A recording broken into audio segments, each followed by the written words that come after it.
Ibu Saudara yang terkasih, saya mengucapkan selamat tahun baru Imlek buat Bapak Ibu yang merayakannya. Semoga selalu diberikan kesehatan, berkat yang melimpah dari Tuhan Yesus Kristus buat kita semua. Mari kita mau mulai ibadah kita sore hari ini. Kita mau bersyukur, kita mau berdoa. Bapak yang baik, kami mengucap syukur Tuhan kalau Tuhan kembali izinkan kami untuk datang di rumah-Mu, untuk kami boleh kembali beribadah, untuk kami boleh memuji dan menyembah-Mu Tuhan. Kami bersyukur Tuhan, kami boleh masuk di bulan yang baru ini, di bulan Februari. Kami percaya Tuhan, kami boleh melihat, kami boleh merasakan, kami boleh mengecap kebaikan-Mu Tuhan yang sempurna dalam kehidupan kami. Karena itu Tuhan, kami menaikkan syukur kami, pujian kami, penyembahan kami di hadapan-Mu Tuhan. Karena kami percaya ketika kami memuji Tuhan, Engkau hadir saat ini. Dan ketika Engkau hadir, Engkau akan memberkati setiap kami ya Bapa. Yang lemah dikuatkan, yang susah dihiburkan, yang sakit Tuhan berikan kesembuhan, dan yang berbeban berat Tuhan berikan jalan keluar yang terbaik. Terima kasih Bapa, terima kasih Engkau mau urapi setiap kami, Engkau yang mau berkati setiap kami Tuhan, sehingga setiap pujian kami boleh menyenangkan hati Tuhan. Hanya Engkau yang ditinggikan dan dimuliakan atas tempat ini Tuhan. Hanya di dalam nama Tuhan Yesus Kristus kami berdoa. Haleluya. Amin. Terima kasih Tuhan buat setiap kasih-Mu dalam setiap keadaan apapun hidup kami Tuhan, baik dalam kelimpahan, baik dalam kekurangan. Engkau Allah yang setia Tuhan, dan Engkau tetap baik buat setiap kami Bapa. Engkau tunjukkan kasih setia-Mu Tuhan buat kami semua Bapa. Terima kasih Yesus, terima kasih. Dalam segala keadaan, waktu berlimpah maupun kurang, tetap Yesus yang mempesona hatiku. Dia beri damai dan kesempatan baru. Di setiap musim kehidupan, waktu ku kuat maupun lemah, tetap Yesus yang mempesona hatiku. Dia beri hidup dan kesempatan baru. Cari Yesus.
Oh Yesusku, ku cinta Kau selamanya.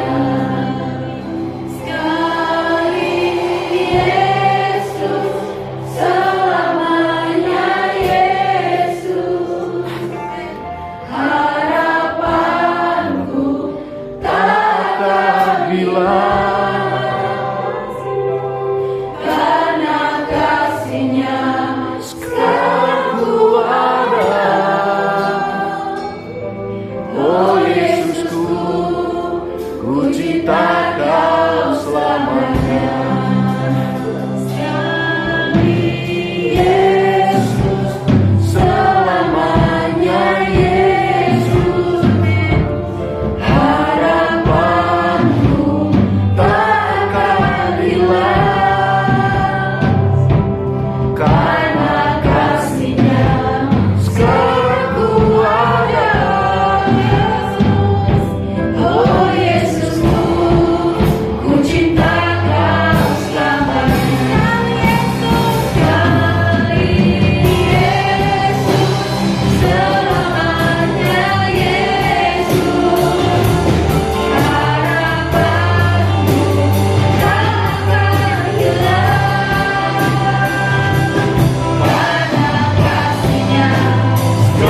yang bertata.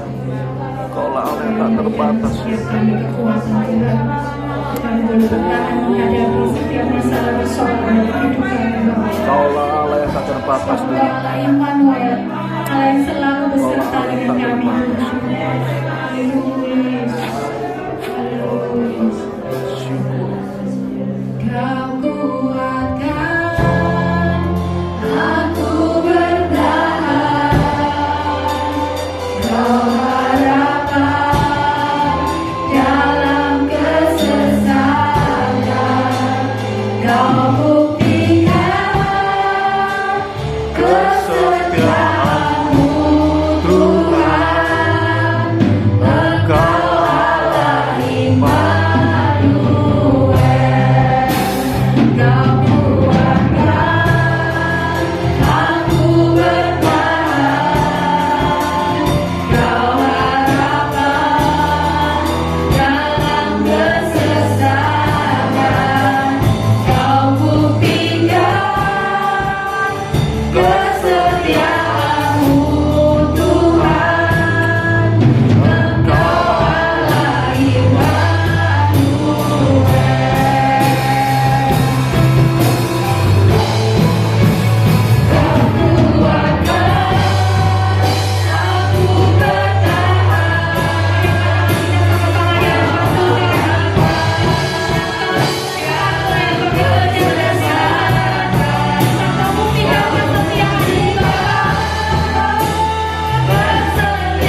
terikat dalam dosa,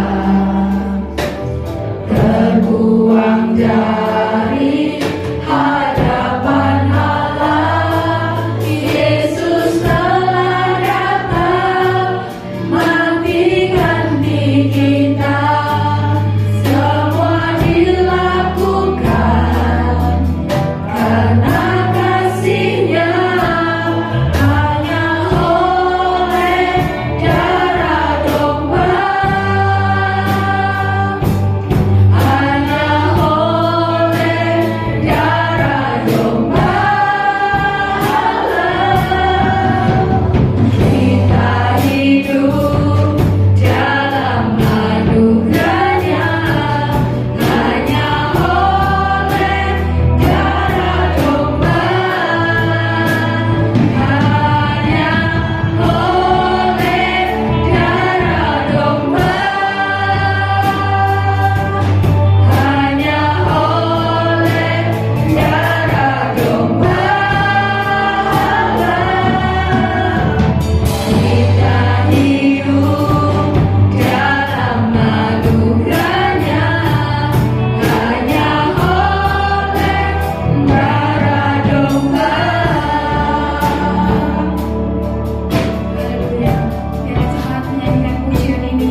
Semua karena kasih anugerah Tuhan yang sungguh amat sangat besar untuk kami. Oleh kuasa darah anak domba Allah, kuasa dari Tuhan Yesus Kristus, maka kami semua diselamatkan. Ketika kami percaya akan korban Kristus, kami menerima kelepasan, kebebasan dari hukuman dosa, dari kutuk dosa, dan kami diperdekakan jadi anak-anak ketebusan, anak-anak yang dipanggil, dipilih dan ditetapkan untuk menjadi milik Allah. Terima kasih Tuhan, terima kasih. Sebab itu kami mau selalu bersyukur dan bersyukur. Kami tahu Tuhan, kasih anugerah Tuhan yang Tuhan limpahkan dalam hidup kami terlalu amat sangat besar. Kami tidak dapat membalasnya Tuhan. Selain kami hanya bisa membawa hati kami, hidup kami, untuk kami serahkan ke dalam tangan-Mu. Kami rindu dari kehidupan kami boleh memuliakan Engkau. Sebab itu bawa hidup kami, supaya pandangan kami tertuju kepada-Mu, bukan kepada hal yang sementara Tuhan, tapi kepada Engkau Tuhan. Boleh banyak masalah tantangan dalam hidup ini, tapi asal ada Tuhan dalam hidup kami, sekali Tuhan Yesus, tetap Tuhan Yesus yang kami cintai, Tuhan Yesus yang selalu ada bersama kami. Terima kasih Tuhan. Kami percaya setiap pujian penyembahan kami boleh menyenangkan hati Tuhan. Dan kami percaya pula hari ini, saat ini Roh Kudus hadir di tengah-tengah kami. Roh Kudus mengurapi setiap kami, dan kehadiran dari Roh Kudus membuka hati kami masing-masing. Sebentar kami akan menerima kebenaran firman-Mu. Bila firman yang kami terima itu benar-benar boleh masuk dalam hati kami, dalam hidup kami, tertanam, berakar, bertumbuh dan berbuah Tuhan. Melalui firman Tuhan, iman kami didewasakan. Kami menjadi umat-umat Tuhan yang mengerti dan memahami segala rancangan Tuhan yang terbaik untuk kami. Urapi hamba-Mu Bapak Gembala yang telah Tuhan persiapkan. Biarlah apa yang hamba-Mu sampaikan itu semua datang dari Tuhan, dan boleh membawa setiap kami makin mengerti, makin mengenal Tuhan secara pribadi. Dan kami yakin kalau kami mengenal Tuhan dengan sungguh-sungguh, hidup kami menjadi hidup yang diberkati Tuhan. Terima kasih Tuhan. Hati kami telah siap untuk mendengarkan firman Tuhan. Di dalam nama Tuhan Yesus Kristus kami sudah berdoa dan mengucapkan syukur. Haleluya, haleluya, amin. Silakan duduk kembali. Silakan jawab. Shalom Bapak Ibu Saudara yang dikasihi Tuhan. Sebelum kita akan bersekutu dengan tubuh dan darah Tuhan, bersama kita akan belajar kebenaran firman Tuhan. Pada hari ini judul pertemuan firman Tuhan adalah Pandang Tuhan dan Alami Damai Sejahtera. Sekali lagi, pandang Tuhan dan alami damai sejahtera. Di dalam menjalani kehidupan, cara kita memandang itu menentukan kehidupan kita. Sekali lagi, cara kita memandang itu menentukan kehidupan kita. Teringat satu kisah dalam Alkitab, kisah yang sangat terkenal, ya, yaitu kisah tentang 12 pengintai. Tentu Bapak Ibu Saudara sudah tahu ya, tapi malam hari ini Tuhan hendak ingatkan kita kembali, karena apa? Cara pandang kita terhadap kehidupan itu akan menentukan kehidupan yang akan kita jalani. 12 pengintai ini adalah kepala suku dari setiap suku di Israel. Mereka semua kurang lebih punya keadaan yang sama. Mereka sama-sama pemimpin dari setiap suku. Mereka punya tugas yang sama. Mereka juga pernah melihat hal-hal mujizat yang Tuhan buat di dalam kehidupan Israel. 10 tulah dibebaskan Israel dari Mesir. Mereka melihat laut airnya terbelah. Mereka melihat, sama-sama melihat hal-hal yang Tuhan kerjakan atas bangsa Israel. Tetapi ternyata ketika mereka diperintahkan oleh Musa untuk mengintai tanah Kanaan, tanah Kanaan yang mereka intai juga tanah Kanaan yang sama. Namun perkataan, laporan, ucapan yang disampaikan ternyata tidak sama. 10 orang menyampaikan ucapan perkataan yang negatif. Hanya 2 orang mengucapkan perkataan yang positif. Nah, belajar dari 12 pengintai, maka saya boleh menggolongkan di dalam menjalani kehidupan ini ada 5 cara pandang. Sekali lagi, ada 5 cara pandang yang bisa dipilih oleh seseorang ketika dia menjalani kehidupan. Tapi sekali lagi, pilihan cara pandang yang dibuat tentu akan menentukan kehidupan yang akan dijalani oleh orang tersebut. Ayo kita akan lihat dan belajar bersama ya. 5 cara pandang dari 12 pengintai yang kita akan belajar bersama pada sore malam ini. Yang pertama, kita buka dari kitab Bilangan pasal yang ke-13 di ayat yang ke-31. Bilangan pasal 13 di ayat yang ke-31, demikian firman Tuhan. Tetapi orang-orang yang pergi ke sana bersama-sama dengan dia berkata, kita tidak dapat maju menyerang bangsa itu, yaitu bangsa Kanaan, karena mereka lebih kuat daripada kita. Ini ucapan yang disampaikan oleh 10 pengintai. Ya, mereka berkata kita tidak akan bisa maju menyerang karena mereka di sini penduduk tanah Kanaan, tanah perjanjian, dikatakan lebih kuat daripada mereka. Cara pandang yang pertama yang dimiliki oleh manusia adalah memandang masalah yang ada di depan mereka. Berarti ini bicara tentang cara pandang ke depan. Tapi ke depan ini bukan bicara tentang masa depan, bukan. Tapi ke depan ini bicara tentang masalah yang sedang dihadapi. Ada orang kalau dia menghadapi masalah, pikirannya, pandangannya, ya sepenuhnya tertuju kepada masalah itu, sehingga dia nggak bisa memikirkan yang lain. Hanya yang ada di pikirannya masalah. Sehingga masalah itu memenuhi pikirannya, memenuhi kehidupannya, dan dia nggak bisa melakukan apapun yang lain. Ini cara pandang yang pertama, cara pandang ke depan, bukan memandang masa depan, namun memandang masalah yang ada di depan. Cara pandang yang kedua, dalam kitab Bilangan tetap di pasal yang ke-13 di ayat yang ke-33. Bilangan pasal yang ke-13 di ayat yang ke-33. Demikian firman Tuhan. Juga kami lihat di sana orang-orang raksasa, orang enak yang berasal dari orang-orang raksasa. Perhatikan kalimat berikut. Dan kami lihat diri kami seperti belalang, dan demikian juga mereka terhadap kami. Yang kedua, dikatakan 10 orang pengintai ini berkata, kami lihat diri kami itu seperti belalang.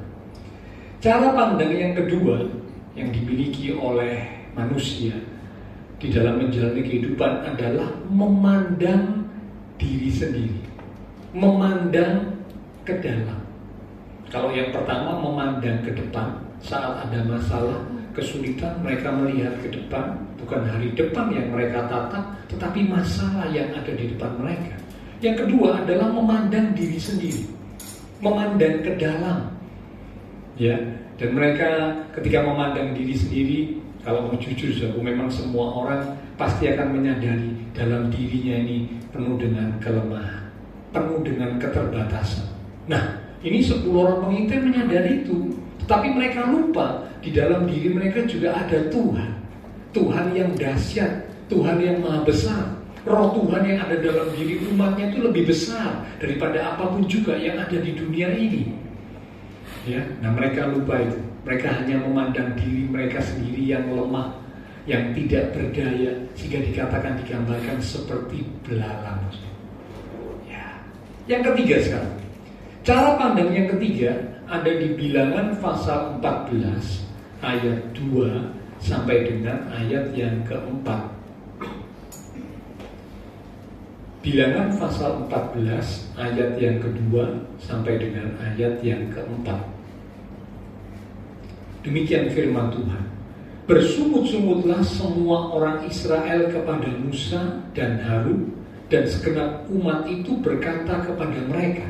Jadi karena laporan perkataan yang diberikan oleh 10 pengintai, lalu sebagian besar orang Israel mulai bersungut-sungut dan mengucapkan perkataan seperti berikut. Sekiranya kami mati di tanah Mesir, ini ucapan Mesir yang pertama ya, atau di padang gurun ini. Mengapakah Tuhan membawa kami ke negeri ini supaya kami tewas oleh pedang dan istri serta anak-anak kami menjadi tawanan? Bukankah lebih baik kami pulang ke Mesir? Mesir yang kedua diucapkan. Ayat 4. Dan mereka berkata seorang kepada yang lain, baiklah kita mengangkat seorang pemimpin lalu pulang ke Mesir. Bayangkan saudara, dalam 3 ayat itu diucapkan kata Mesir itu sampai 3 kali. Ya, ini menunjukkan apa? Cara pandang yang ketiga yang dimiliki oleh seseorang ketika menjalani kehidupan, ketika ada sesuatu yang mereka sedang hadapi. Yang ketiga adalah memandang ke masa lalu, memandang ke belakang. Ya, seperti Israel selalu teringat, lebih enak di Mesir. Sekiranya kami masih di Mesir. Bahkan mereka berkata lebih baik sekarang kita pulang kembali ke Mesir. Mereka lupa waktu ada di Mesir, mereka tuh sangat menderita. Kalau Bapak Ibu baca itu ya, mereka sampai berseru menjerit kepada Tuhan karena beratnya tekanan yang dihadapi waktu ada di Mesir. Tetapi aneh, ketika ada di perjalanan menuju ke tanah perjanjian, sudah dekat dengan tanah Kanaan, tanah perjanjian, malah ingin kembali ke Mesir. Ini ya, ini seringkali terjadi. Bahkan ada umat-umat Tuhan yang seperti ini, sukanya memandang masa lalu. Padahal Paulus berkata dalam Filipi pasal yang ketiga, aku telah melupakan apa yang ada di belakangku. Seharusnya yang ada di belakang itu dilupakan. Memang itu menjadi satu pengalaman dalam hidup kita, satu pembelajaran. Kalau hal yang tidak baik, hal yang tidak benar, ya jangan diulang. Ya, menjadi satu pembelajaran. Tapi jangan terus tinggal di masa lalu. Orang yang terus tinggal di masa lalu, dia tidak akan pernah bisa maju, melangkah ke depan, tidak akan bisa. Karena pikirannya selalu tertuju kepada masa lalu, seperti bangsa Israel. Ini cara pandang yang ketiga, memandang masa lalu, memandang ke belakang. Orang yang memandang ke belakang, ingat istri Lot, waktu disuruh oleh 2 malaikat yang Tuhan utus ya, segera tinggalkan Sodom Gomora. Lot, istrinya, dan 2 anaknya, 4 orang ya, 2 anak perempuannya. Malaikat Tuhan berkata, kamu jalan cepat ya, karena Tuhan tidak akan menghancurkan Sodom Gomora ini ya sebelum kamu keluar ya. Nah, tapi diberi pesan, jangan menoleh ke belakang. Nah, istri Lot tidak tahan. Waktu di tengah jalan dia sudah dengan cepat ya meninggalkan Sodom Gomora, hatinya masih teringat kepada rumahnya, kepada hartanya yang ada di Sodom Gomora. Lalu dia menoleh ke belakang, menjadi tiang garam, binasa. Ya, banyak orang suka memandang masa lalu, bahkan terus tinggal dalam masa lalu, sehingga dia tidak pernah bisa melangkah maju ke depan. Yang keempat, cara pandang yang keempat kita lihat dalam kitab Bilangan pasal yang ke-14. Di ayat yang ke-36, Bilangan 14 ayat 36 sampai 37. Adapun orang-orang yang telah disuruh Musa untuk mengintai negeri itu, yang sudah pulang dan menyebabkan segenap umat itu bersungut-sungut kepada Musa dengan menyampaikan kabar busuk tentang negeri itu, orang-orang itu mati kena tulah di hadapan Tuhan. Nah, ini orang-orang yang dimaksud ini adalah 10 pengintai, tidak termasuk Kaleb dan Yosua, tidak termasuk ya. Karena kalau Bapak Ibu baca di ayat 38 dikatakan yang mati kena tulah itu cuma yang 10 pengintai. Tapi yang 2 pengintai yang memberikan laporan yang positif, kata-kata yang positif, dikatakan mereka tinggal hidup. Bahkan bukan hanya hidup, mereka bisa akhirnya masuk tanah Kanaan. bersama dengan generasi berikutnya. Ya. Nah, dikatakan laporan yang diberikan oleh 10 pengintai itu ternyata punya dampak yang luar biasa.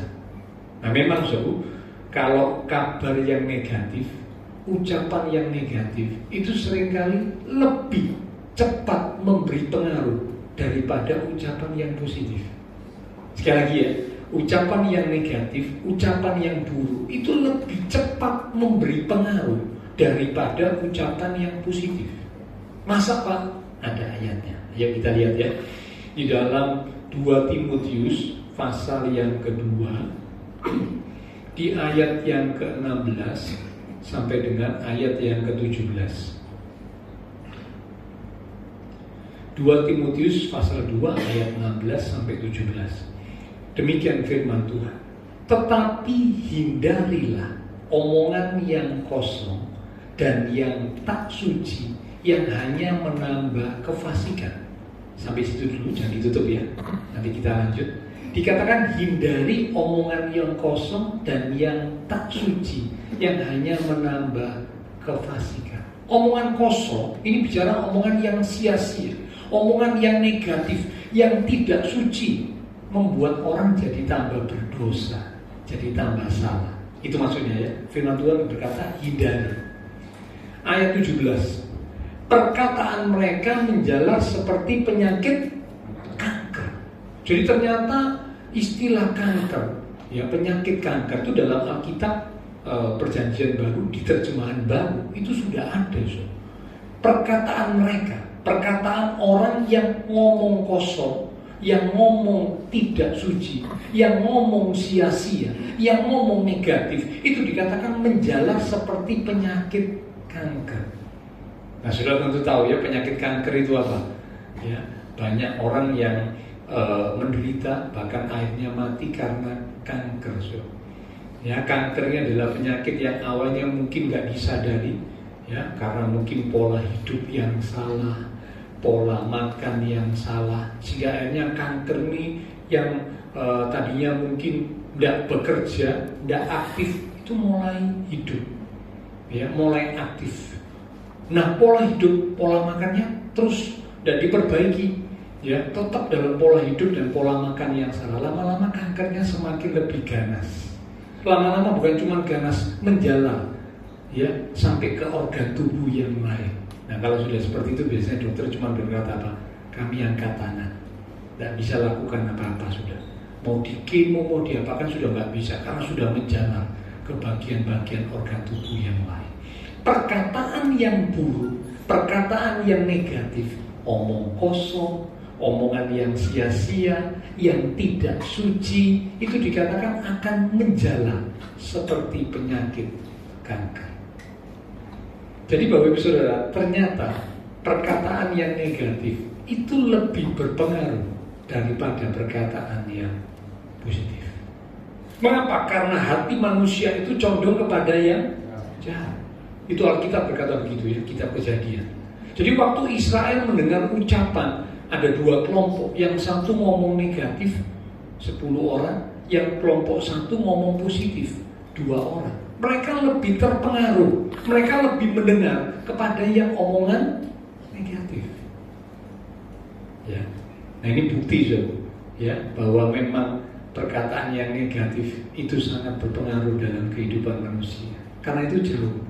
Bapak Ibu Saudara dan saya sebagai umat Tuhan, kalau kita tahu kebenaran ini, hati-hati ya dengan siapa kita suka berkumpul, dengan siapa kita suka bergaul, ya, apalagi sekarang banyak orang suka kongko-kongko, ya, kongko-kongko di kafe. Oh, sekarang saya lihat kafe itu banyak loh. Di mana-mana ada kafe, ya. Nah, kalau sudah di kafe ada orang yang duduk sampai berjam-jam, ya. Oke, ya, kalau mungkin ngomong yang baik, positif, oke. Tapi kalau ngomong yang negatif, bahaya. Ini bisa punya dampak pengaruh yang kuat dalam kehidupan seseorang. Hindari. Ingat firman Tuhan berkata, pergaulan yang buruk merusak kelakuan yang baik. Jadi kalau kita suka bergaul dengan orang yang suka ngomong buruk, ngomong negatif, omongan yang sia-sia, itu bisa menular seperti penyakit kanker. Yang keempat, orang Israel berdasarkan cara pandangnya ya, memandang kepada orang yang ada di sekitar atau sekeliling. Ya, memandang kepada orang-orang yang ada di sekitar atau ke sekeliling mereka. Jadi kalau yang pertama memandang masalah yang ada di depan mereka, yang mereka hadapi. Yang kedua memandang diri sendiri, memandang ke dalam. Lalu yang ketiga memandang masa lalu, memandang ke belakang. Yang keempat, ada orang yang suka memandang orang-orang yang ada di sekitar. Nah ini kalau orang-orang yang ada di sekitar ini orang-orang yang berpikiran dan berkata negatif, tentu itu akan mempengaruhi kehidupan orang tersebut. Ini cara pandang yang keempat. Cara pandang yang kelima, kita buka dalam kitab Bilangan pasal 14 ayat yang ke-6 sampai dengan ayat yang ke-9. Bilangan 14 ayat 6 sampai 9. Demikian firman Tuhan. Tetapi Yosua bin Nun dan Kaleb bin Yefune, yang termasuk orang-orang yang telah mengintai negeri itu, jadi mereka ini dua orang yang sama-sama dengan 10 orang mengintai negeri Kanaan, mengoyakkan pakaiannya. Mengoyakkan pakaian ini tanda mereka itu tidak setuju gitu. Tanda mereka itu berkabung gitu ya. Orang biasanya kalau mengoyakkan pakaian pada zaman dulu tanda berkabung, tanda sedih. Mengapa mereka sedih, mereka berkabung? Karena mereka mengenal ucapan teman-teman 10 orang itu. Kok gitu sih ngomongnya? Ya, lanjut. 7. Dan berkata kepada segenap umat Israel, negeri yang kami lalui untuk diintai itu adalah luar biasa baiknya. Jika Tuhan berkenan kepada kita, ini kata Tuhan yang pertama. Jika Tuhan berkenan kepada kita, maka ia adalah juga Tuhan. Yang kedua, akan membawa kita masuk ke negeri itu dan akan memberikannya kepada kita, suatu negeri yang berlimpah-limpah susu dan madunya. 9. Hanya janganlah memberontak kepada Tuhan. Kata Tuhan yang ketiga. Dan janganlah takut kepada bangsa negeri itu, bangsa negeri Kanaan. Sebab mereka akan kita telan habis. Yang melindungi mereka sudah meninggalkan mereka. Sedang Tuhan, ini yang keempat, menyertai kita. Janganlah takut kepada mereka. Luar biasa. Ucapan dua orang ini berbeda jauh, bertolak belakang. Padahal yang diintai itu sama loh, tapi ucapannya beda jauh. Karena apa? Cara pandang mereka yang berbeda. Ya, kalau cara pandang dari 10 pengintai itu ya, tadi dikatakan mereka memandang kepada masalahnya yang ada di depan mereka, sehingga mereka berkata kita nggak akan bisa masuk tanah Kanaan. Lalu yang kedua, mereka memandang diri mereka sendiri seperti belalang, lemah, tidak berdaya, sehingga akhirnya putus asa. Yang ketiga, memandang ke masa lalu, ingatnya Mesir, bahkan mengambil keputusan lebih baik kembali ke Mesir. Lalu yang keempat, memandang orang-orang yang ada di sekitar, dengar kata orang di sekitar, kata orang yang buruk, kata orang yang negatif, kata orang yang melemahkan, sehingga akhirnya mereka jadi lemah juga. Tetapi yang kelima, ini cara pandang yang harus dimiliki oleh umat Tuhan, adalah memandang kepada Tuhan. Ya, sampai beberapa kali Yosua dan Kaleb berkata, Tuhan, jika Tuhan berkenan, Tuhan akan bawa kita masuk. Karena itu jangan memberontak kepada Tuhan. Ya, negeri Kanaan itu pasti akan kita kalahkan, karena Tuhan menyertai kita. Berulang kali Yosua Kaleb berkata, Tuhan. Ya, ini bukti bahwa mereka memandang kepada Tuhan, memandang ke atas. Nah, ini jadi pertanyaan buat kita sekalian. Kalau kita hari-hari kehidupan sedang menghadapi tantangan masalah, pilihan apa yang kita buat? Apakah kita memandang seperti 10 orang pengintai dengan cara pandang yang salah? Entah memandang kepada masalah yang ada di depan, entah memandang kepada diri sendiri yang lemah seperti belalang, entah memandang kepada masa lalu, memandang ke belakang sehingga tidak bisa maju melangkah, atau memandang kepada orang-orang di sekitar dengan ucapan-ucapannya yang negatif, membuat tambah lemah, tambah down. Tapi Tuhan rindu supaya Bapak Ibu dan saya memilih yang kelima, memandang kepada Tuhan. Ya, seperti Yosua dan Kaleb, sehingga akhirnya mereka bisa meraih janji Tuhan, masuk tanah Kanaan, tanah perjanjian. Nah sekarang saudara, saat kita menghadapi masalah, lalu kita sudah membuat keputusan yang benar. Saya memutuskan untuk memandang kepada Tuhan, memandang ke atas. Ini merupakan langkah awal yang benar, langkah awal yang baik. Tetapi tidak boleh berhenti sampai di situ. Banyak umat Tuhan hanya berkata, saya memandang kepada Tuhan saat ada masalah, saya memandang ke atas. Betul, ini keputusan yang benar. Tapi ini belum selesai, belum ending. Ini baru langkah awal yang benar. Ada hal berikutnya yang harus kita pahami dengan baik. Ayo kita akan belajar malam ini. Ada 4 hal yang harus kita pahami saat kita menghadapi masalah dan kita sudah buat keputusan yang benar. Saya mau memandang kepada Tuhan, memandang ke atas. Tapi jangan lupa ada 4 hal yang harus kita pahami. Apakah 4 hal yang harus kita pahami setelah kita buat keputusan untuk memandang kepada Tuhan? Kita buka dari Yeremia pasal 29 di ayat yang ke-10 mulai sampai dengan ayat yang ke-13. Saya akan bacakan demikian firman Tuhan, ayat 10 terlebih dahulu. Sebab beginilah firman Tuhan, apabila telah genap 70 tahun bagi Babel, barulah aku memperhatikan kamu. Cukup sampai situ, tapi jangan ditutup ya, nanti kita baca kalimat berikutnya. Dikatakan apabila telah genap 70 tahun bagi Babel, barulah aku memperhatikan kamu. Bapak Ibu Saudara, ini ceritanya dalam perikop ini, kalau Bapak Ibu baca ayat-ayat sebelumnya, Yeremia itu menulis surat kepada orang-orang, yaitu penduduk kerajaan Yehuda atau kerajaan Israel yang 2 suku. Waktu itu mereka sudah ditangkap, lalu ditawan dan dibawa ke Babel. Nah tentu orang yang hidup sebagai tawanan itu menderita, tidak enak.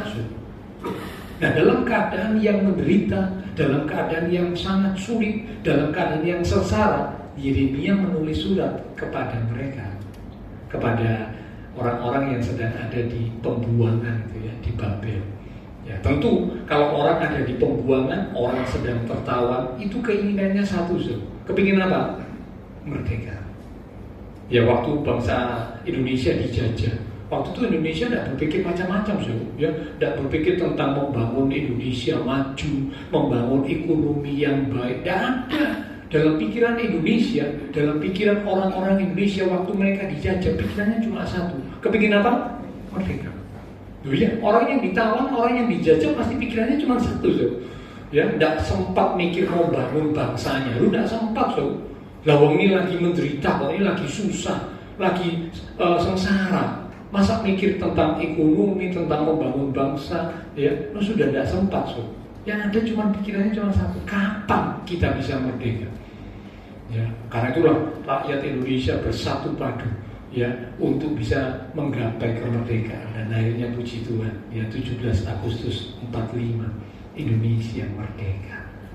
Ya, nah sama penduduk Yehuda, penduduk kerajaan Yehuda, kerajaan Israel 2 suku juga sama, yang dalam pikiran mereka itu ingin segera bebas, ingin segera merdeka, supaya nggak jadi tawanan lagi.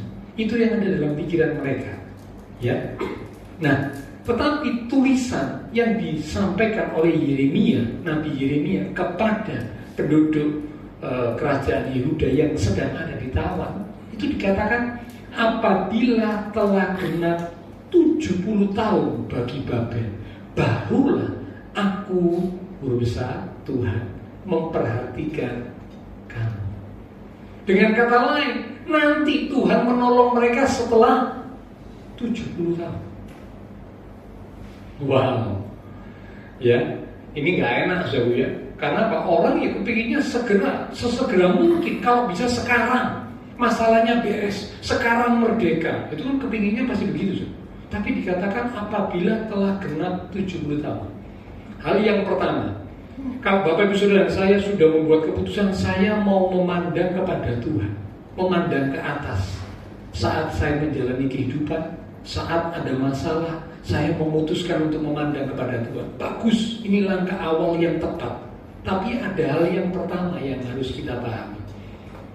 Hal yang pertama adalah Tuhan punya waktu. Tuhan punya waktu. Ya, kalau kita sih inginnya segera, inginnya sekarang. Tapi Tuhan yang punya waktu.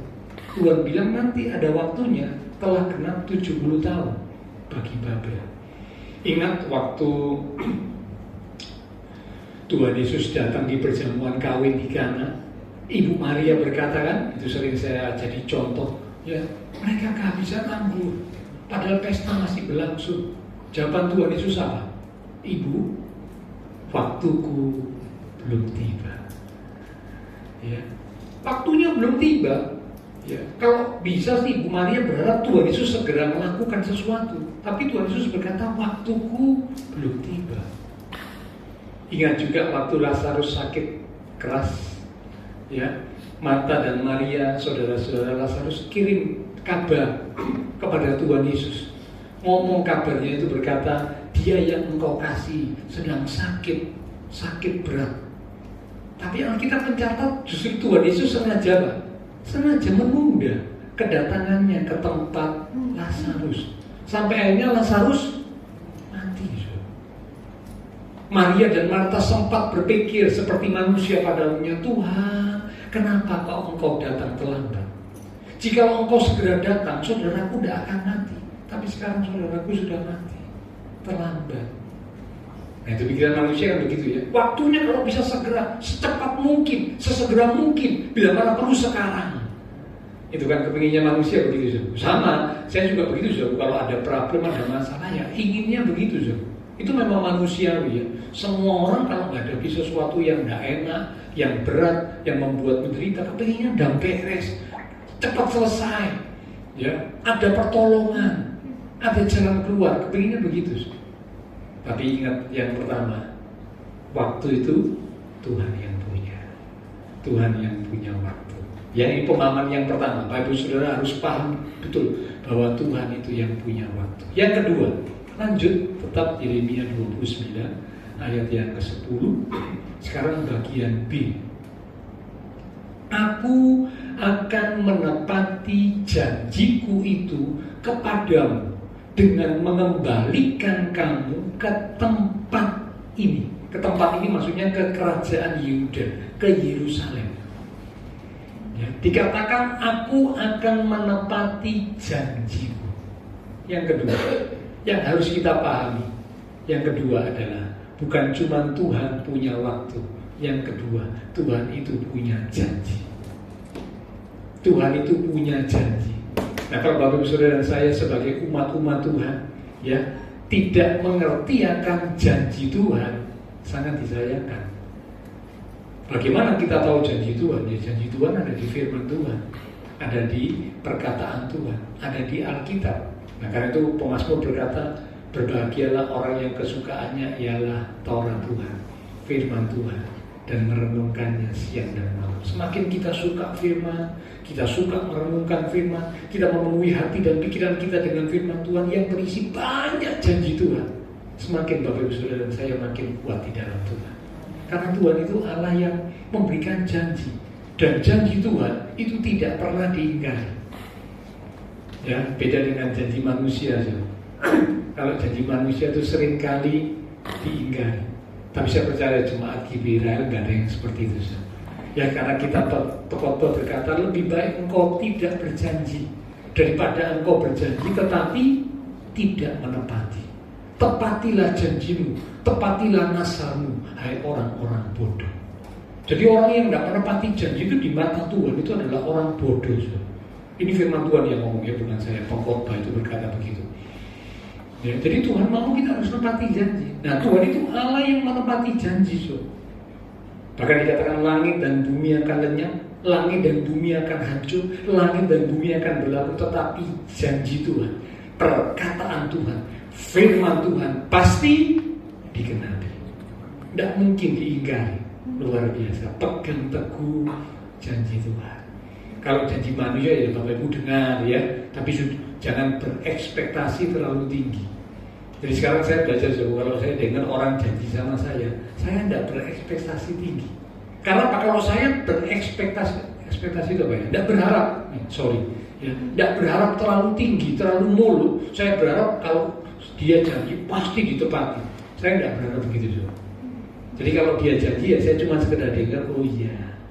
Tapi saya tidak berharap terlalu muluk atau terlalu tinggi. Jadi kalau orang itu tidak tepati ya sudah, saya santai juga. Tapi kalau kita jagakan itu maksudnya mengharapkan orang itu harus menepati janji. Ketika orang itu tidak menepati janji, apa yang terjadi? Sakit hati kita, kecewa kita, marah kita. Kamu kok belanjani? Kamu kok meleset dari janjimu dan sebagainya. Ya, jadi jangan terlalu berharap gitu ya. Kalau manusia berjanji ya kita dengar aja tapi nggak berharap terlalu tinggi. Ya, karena di dunia ini sudah banyak ya bukti-bukti orang yang ingkar janji. Katanya kau yang berjanji, kau juga yang mengingkari. Ya, gombal itu janjinya manusia.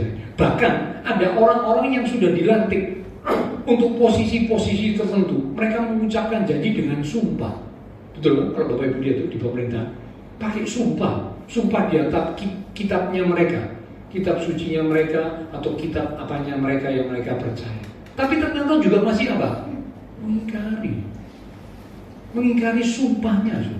Dan ini bukti ya, kalau janji manusia sering tidak ditepati, tapi kalau janji Tuhan luar biasa.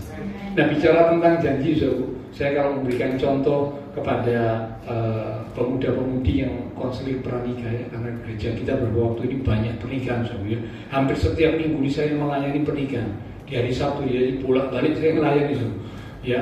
Kemarin ada, Sabtu yang lalu ada, Sabtu besok juga ada nanti Sabtu 2 minggu lagi juga ada. Waduh, ini musimnya banyak yang menikah ya. Saya bilang, orang yang punya komitmen, dia akan berusaha menepati janji berapapun harganya. Orang yang punya komitmen, orang yang pegang komitmen, dia akan berupaya, dia akan berusaha menepati janji berapapun harganya. Dalam Alkitab dikasih contoh, saudara pernah dengar kisah seorang yang bernama Yefta? Pernah dengar ya? Yefta ini adalah salah satu hakim atau pemimpin atas bangsa Israel. Waktu itu Israel masih dipimpin oleh hakim, bukan raja, masih belum raja tapi hakim. Nah, salah satu hakim itu namanya Yefta. Yefta waktu itu akan berperang dengan musuh yang punya kekuatan yang luar biasa. Secara manusia Yefta tidak sanggup karena musuhnya ini musuh yang besar, musuh yang kuat. Lalu Yefta berdoa dan dia berjanji, Tuhan, kalau Engkau memberikan kemenangan kepada kami, bangsa Israel, kami bisa mengalahkan musuh yang besar itu, maka apa atau siapa yang keluar pertama kali menjumpai aku saat aku pulang dari medan peperangan, itu akan kupersembahkan sebagai korban bakaran. Korban bakaran, nah, karena waktu di perjanjian lama itu kan memang ya umat Tuhan diperintahkan, Israel diperintahkan untuk mempersembahkan korban bakaran, ya, yang untuk tentang pengampunan dosa, untuk menjadi korban bau-bauan yang harus menyenangkan hati Tuhan, itu korban bakaran. Tapi di perjanjian baru dan masa kini sudah nggak ada, ya. Tapi di masa perjanjian lama, nah Yefta berkata begitu, ini janji. Wah, mereka Yeftanya perang menang, wah senang sukacita, pulang dengan sorak-sorai dengan sukacita. Tapi tahukah Bapak Ibu, begitu sampai di rumah, Yefta sangat terkejut. Yang menyambut Yefta keluar pertama kali saat dia pulang siapa? Anak perempuan semata wayangnya, anak gadis satu-satunya, anak tunggal, anak gadis tunggal ini yang menyambut Yefta. Saya tanya, kalau Bapak Ibu Saudara jadi Yefta, apa yang dilakukan?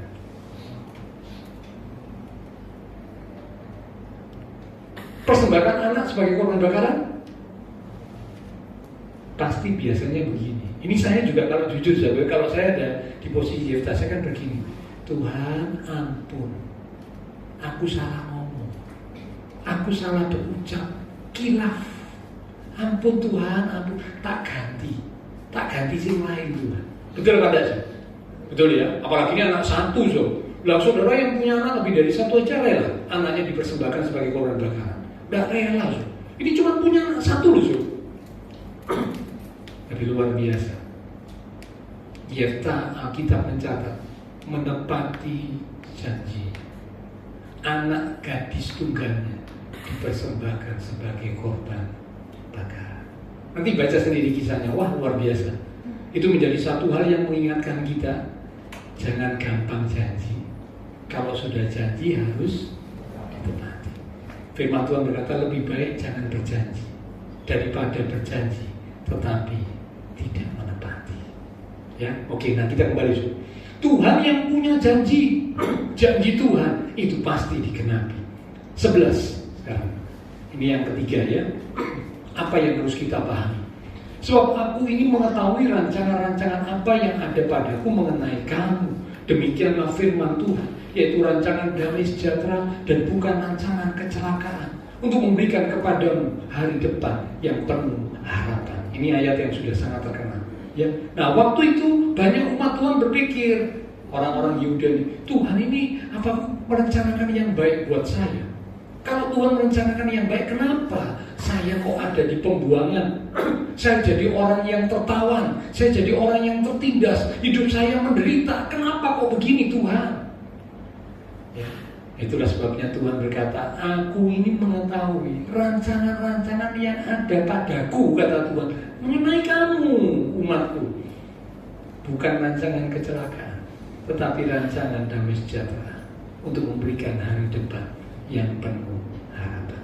Hal yang ketiga yang harus kita pahami, ya, kalau yang pertama Tuhan yang punya waktu, yang kedua Tuhan yang punya janji dan janjinya pasti ditepati. Yang ketiga Tuhan yang punya cara. Cara itu urusan Tuhan. Tuhan mau menolong kita dengan cara bagaimana itu urusan Tuhan. Seringkali kita memprediksi, kita membatasi Tuhan bekerja dengan berpikir kalau Tuhan menolong saya, caranya harus begini. Padahal Tuhan bisa menolong dengan cara yang lain, bahkan cara yang sebaliknya. Ingat kisah Yusuf. Yusuf dalam perjanjian lama, dia mau dibawa oleh Tuhan sesuai dengan mimpi Yusuf untuk jadi pemimpin, tapi caranya itu beda dengan pikiran manusia.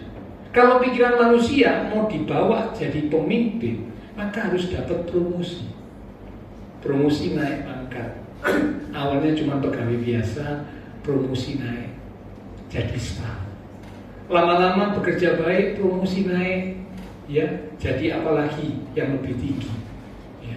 Nah itu kalau pikiran manusia. Tapi ini enggak, Yusuf bukan dapat promosi yang baik. Yusuf justru mengalami yang tidak enak.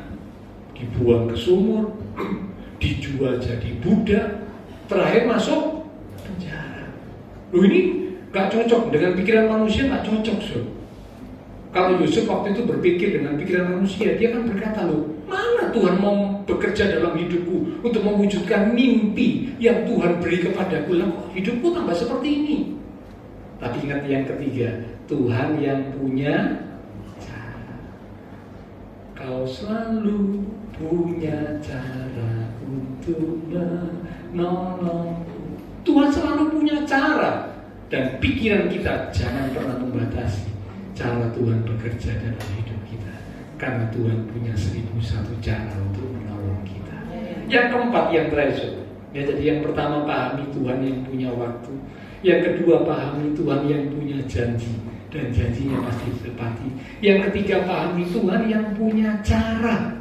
1001 cara Tuhan punya cara untuk menolong kita. Yang keempat, yang terakhir, ayat yang ke-12 sampai dengan ayat yang ke-13. Dan apabila kamu berseru dan datang untuk berdoa kepadaku, maka aku akan mendengarkan kamu. Apabila kamu mencari aku, kamu akan menemukan aku. Apabila kamu menanyakan aku dengan segenap hati. Ada kata apabila. Yang keempat, yang terakhir, yang harus kita pahami. Tuhan itu yang punya syarat. Syarat. Tuh kata apabila ini kan bicara syarat tuh. Tuhan akan mendengar apabila, Tuhan akan menjawab apabila, Tuhan akan menemui apabila. Loh, ini syarat, so. Tuhan yang punya syarat. Banyak umat Tuhan kepingin pertolongan Tuhan, tetapi mereka tidak memenuhi syarat untuk ditolong Tuhan. Ya, padahal Tuhan yang punya syarat. Keselamatan memang Tuhan sediakan secara gratis. Tapi ternyata untuk bisa mendapat keselamatan juga ada syarat. So. Syaratnya apa? Harus percaya. Loh iya kan, kalau orang tidak percaya apa bisa menerima keselamatan? Meskipun Tuhan Yesus sudah mati di atas kayu salib menebus dosa manusia, tapi kok kalau manusia itu tidak mau percaya kepada Tuhan Yesus, ya tidak dapat keselamatan. So. Percaya adalah syarat untuk dapat keselamatan. Pertolongan Tuhan, keajaiban Tuhan, jalan keluar, dan yang lain-lain yang kita rindu kita dapat dari Tuhan, ada syaratnya. So. Ya, banyak orang kepingin pertolongan Tuhan, kepingin jalan keluar, tapi mereka tidak memenuhi syarat yang Tuhan berikan. Nah, sore malam ini kita sudah belajar bersama. Kalau Bapak Ibu Saudara dan saya menjalani kehidupan, ada masalah yang sedang kita hadapi, mari pilih untuk buat keputusan. Saya mau memandang kepada Tuhan. Jangan pandang yang lain, seperti 10 pengintai tadi ya, dengan orang Israel kebanyakan. Jangan. Mereka ada yang memandang masalahnya, mereka ada yang memandang diri sendiri yang lemah seperti belalang, mereka ada yang memandang masa lalu, ingatnya Mesir terus dan kepingin kembali ke Mesir. Ada juga yang memandang orang-orang di sekitar, orang-orang sekeliling. Nah kebetulan orang sekeliling kebanyakan orang-orang yang ngomongnya perkataannya negatif. Terima perkataan negatif malah jadi tambah lemah. Karena perkataan yang buruk negatif itu menjalar seperti penyakit kanker. Tapi yang kelima, pilihan yang tepat, memandang ke atas, memandang kepada Tuhan, seperti yang dilakukan oleh Yosua dan Kaleb. Ya, nah setelah buat pilihan yang tepat, nah sekarang ada 4 hal yang harus dipahami. Ini yang Tuhan mau ingatkan. Tidak cukup buat pilihan yang tepat, saya mau memandang kepada Tuhan. Tidak cukup, so. Tidak cukup. Itu baru langkah awal, tapi belum akhirnya, belum ending, belum. Langkah berikutnya, pahami 4 hal. Yang pertama, ingat Tuhan yang punya waktu. Yang kedua, ingat Tuhan yang punya janji, selalu tepat janji. Yang ketiga, Tuhan yang punya cara. Dan yang keempat, Tuhan yang punya syarat. Penuhi syarat. Ayat penutup terakhir kita baca dari Efesus pasal 3 ayat yang ke-20. Setelah ini silakan para pelayan mimbar, pelayan perjamuan kudus untuk maju ke depan. Kitab Efesus pada pasal yang ketiga di ayat yang ke-20. Bagi dialah ini huruf besar berarti Tuhan, yang dapat melakukan jauh lebih banyak daripada yang kita doakan atau pikirkan, seperti yang ternyata dari kuasa yang bekerja di dalam kita. Amin. Dikatakan Tuhan dapat melakukan jauh lebih banyak, jauh lebih besar daripada apa yang kita pikir ataupun kita doakan. Karena itu jangan pernah batasi kuasa Tuhan. Kalau Bapak Ibu Saudara membatasi kuasa Tuhan, membatasi cara Tuhan bekerja dengan pikiran kita, sayang sekali. Karena kita berkata Tuhan dapat melakukan jauh lebih banyak, jauh lebih besar daripada apa yang kita doakan, daripada apa yang kita pikirkan. Lakukan bagian kita, Tuhan akan lakukan bagian Tuhan. Amin. Silakan pelayan mimbar, pelayan perjamuan kudus maju ke depan. Kita akan persiapkan diri kita untuk sebentar bersekutu dengan tubuh dan darah Tuhan dalam perjamuan kudus. Lewat satu pujian kita katakan, jalanmu tak terselangi oleh setiap hati kami. Namun satu hal yang aku percaya, selalu ada rencana yang indah.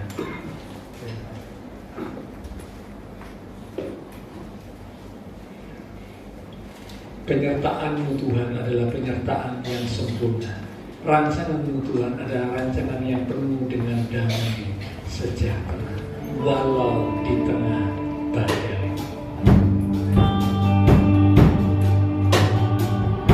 Jalan-Mu tak terselami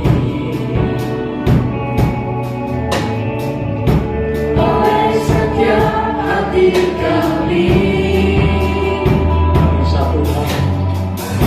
Namun satu hal ku percaya, ada rencana yang indah, ada rencana yang indah. Tiada terduga kasih-Mu hebat dan besar, hebat dan besar bagiku.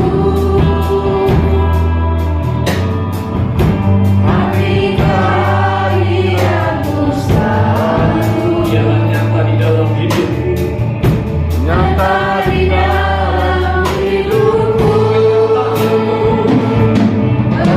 Penyertaan-Mu sempurna, rancangan-Mu penuh damai, aman dan sejahtera, walau di tengah badai. Ingin ku selalu bersama, rasakan keindahan hati kehadiran-Mu Tuhan. Mari jemaat Tuhan tinggalkan jalan-Mu sungguh tak terselami. Jalan-Mu tak terselami. Itulah jalan Tuhan, jalan yang ajaib.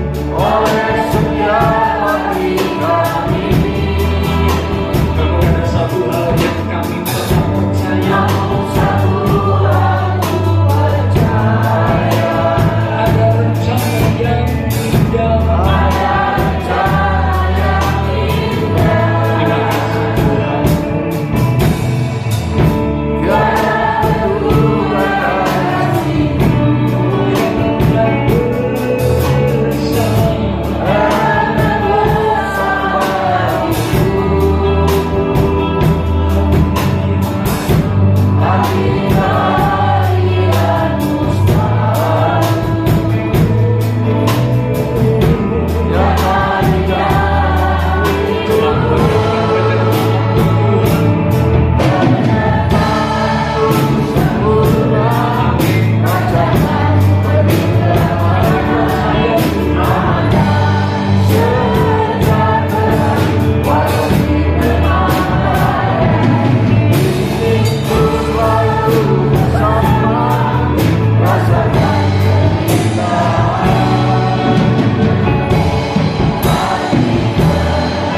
hati kehadiran-Mu. Sama kita katakan penyertaan-Mu sempurna, rancangan-Mu penuh damai, aman dan sejahtera, walau di tengah badai. Ingin ku selalu bersama, rasakan keindahan hati kehadiran-Mu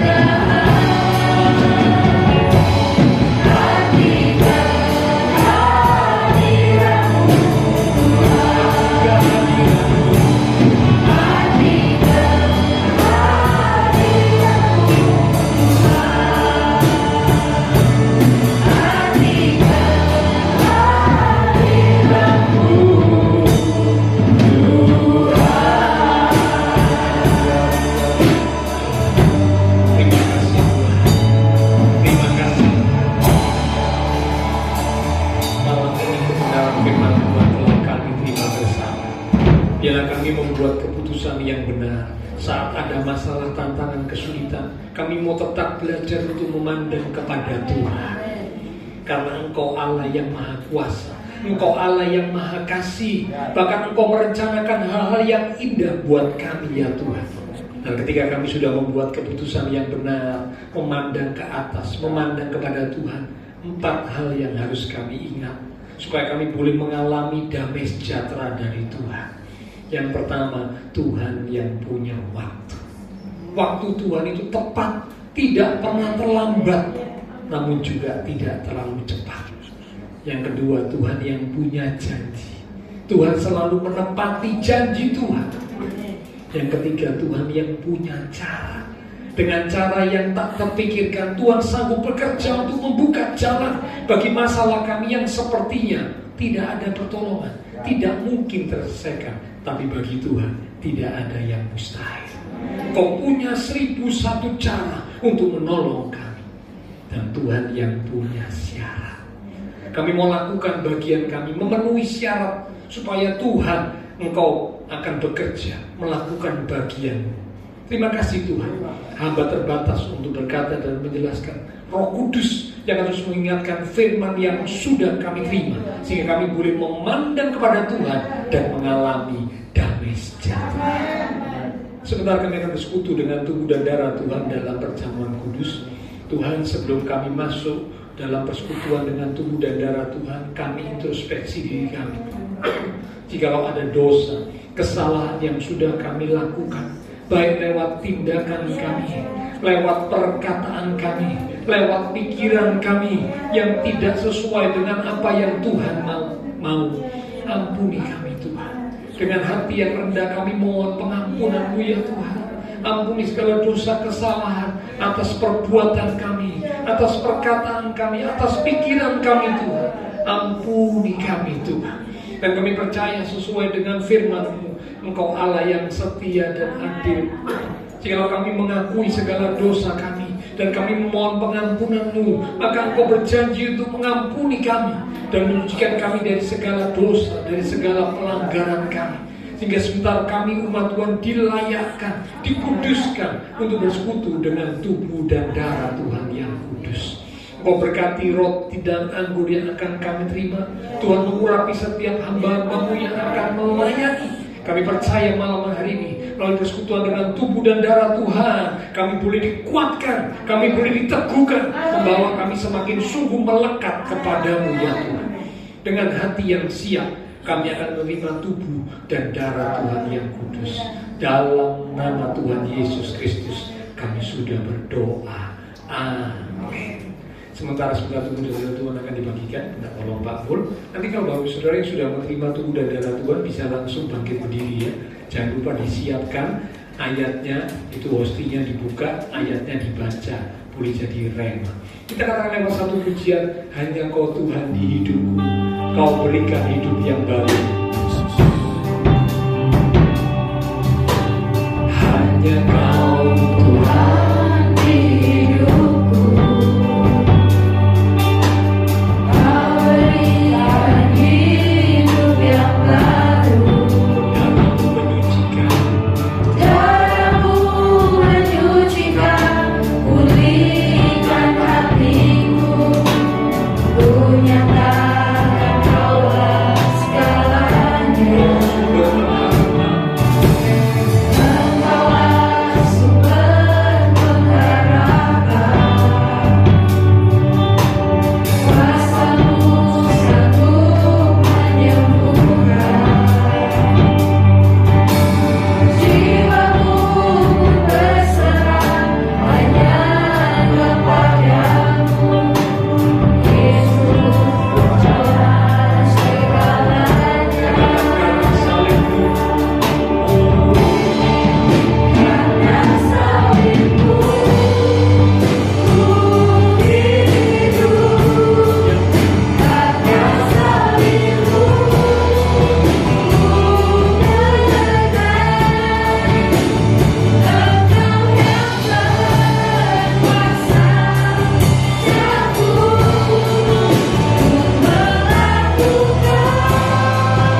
adalah Allah yang Maha Besar, Allah yang Maha Kuasa, Allah yang sanggup melakukan segala perkara.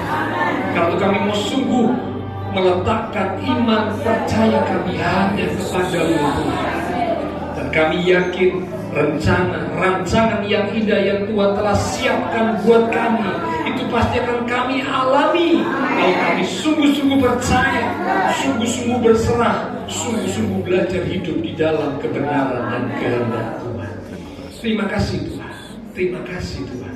Sebentar kami umat-umat Tuhan akan bersekutu dengan tubuh dan darah Tuhan yang kudus. Kami percaya kebenaran, kekudusan Tuhan telah melingkupi setiap kami dan melayakkan kami untuk kami boleh bersekutu dengan tubuh dan darah Tuhan yang kudus. Mari Bapak Ibu Saudara, kita angkat roti yang adalah tubuh Tuhan lebih tinggi dari kepala kita, dengan hati pikiran yang tertuju kepada korban Kristus di atas kayu salib. Kita akan dengar firman Tuhan yang terambil dari 1 Korintus pasal yang ke-11 di ayat yang ke-23 mulai. Demikian firman Tuhan. Sebab apa yang telah kuteruskan kepadamu telah aku terima dari Tuhan, yaitu bahwa Tuhan Yesus pada malam waktu ia diserahkan mengambil roti, dan sesudah itu ia mengucap syukur atasnya, ia memecah-mecahkannya dan berkata, inilah tubuhku yang diserahkan bagi kamu. Perbuatlah ini menjadi peringatan akan aku.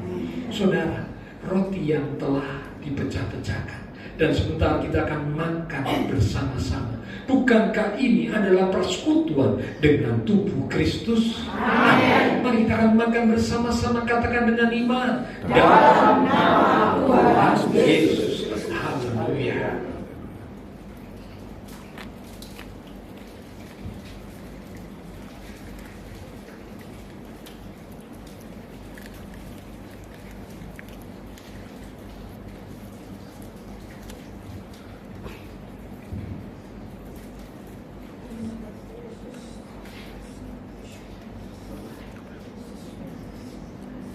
Terima kasih Tuhan.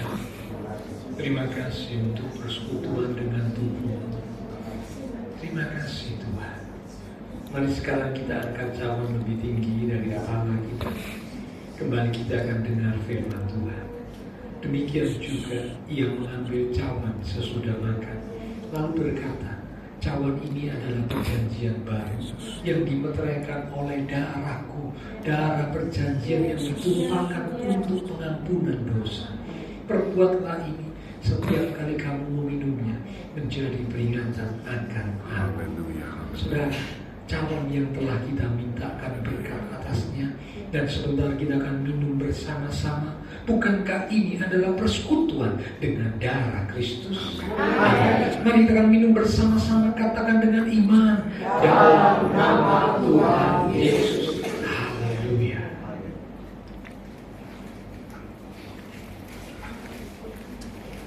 Mari naikkan syukur kepada Tuhan. Katakan terima kasih Tuhan.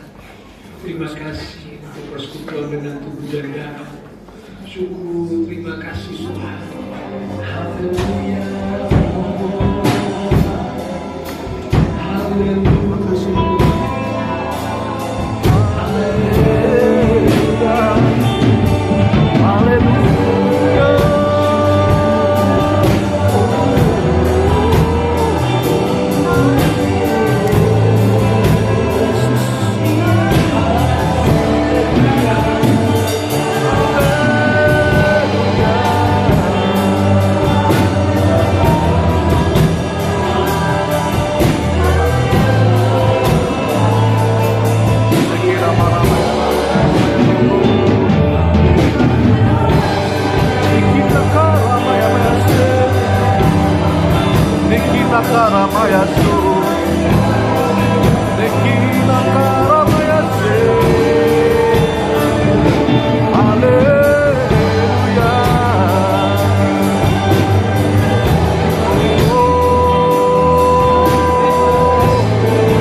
persekutuan dengan tubuh dan darah Tuhan.